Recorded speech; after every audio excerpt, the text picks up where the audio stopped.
Okay, so before we jump into naming polyatomic ions, let's talk about what some of these words mean, and I think it might help make life a little easier for you. Hypo, if you think of hypothermia, means your body temperature is lower than normal, or beneath or below normal. Per means thoroughly or utterly, so it's completely filled. 8, well, now we get into the specifics of oxo ions. It says that it has one more, and ite means it has one less. The memory trick for keeping these two in order is 8, 8, ite. So 8 is bigger than ite, it eats it. I don't know why 8 would eat ite, but apparently it didn't have dinner, so. Start with easy. If we only have two pieces, or two ions that form for one particular compound, then it becomes easier. Then we're just looking at the 8 and the ite.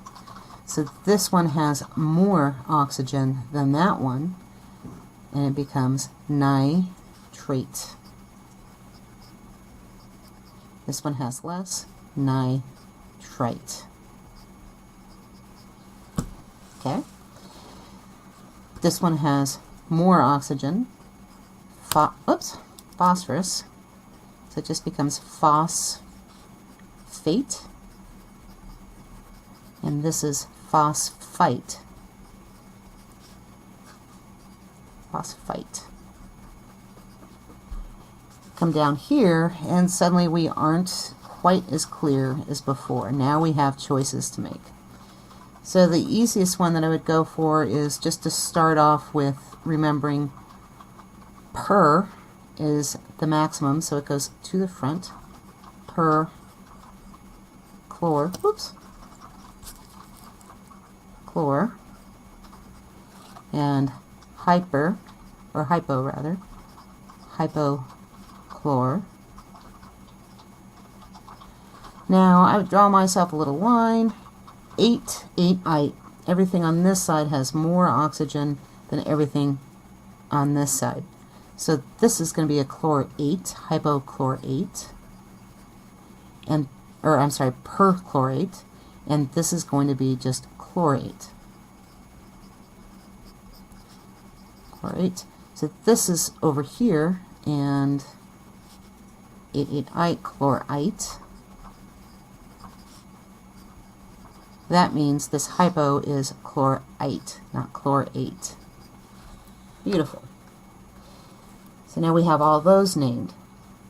Now you might notice there's something I'm just kind of glancing over and not really talking about, is all these charges that go with these ions. Unfortunately, this is going to be the power of memorization.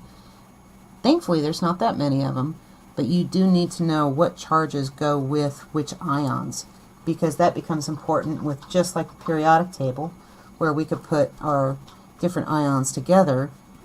With the NaCl, one was +1, one was -1, we put them together, we ended up with just NaCl. Well, same thing. These polyatomics are now going to form into polyatomic compounds, so you need to know what the charges are in order to put those together correctly. Okay, so the last one on our list is these guys with hydrogen.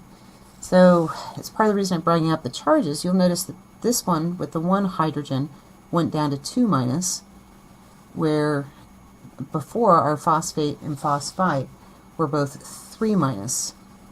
So this hydrogen has a +1 charge, which diminishes this charge down by 1. Now if I have 2 hydrogens on here, I've taken away 2 of those negative charges from here, and we end up with just a -1.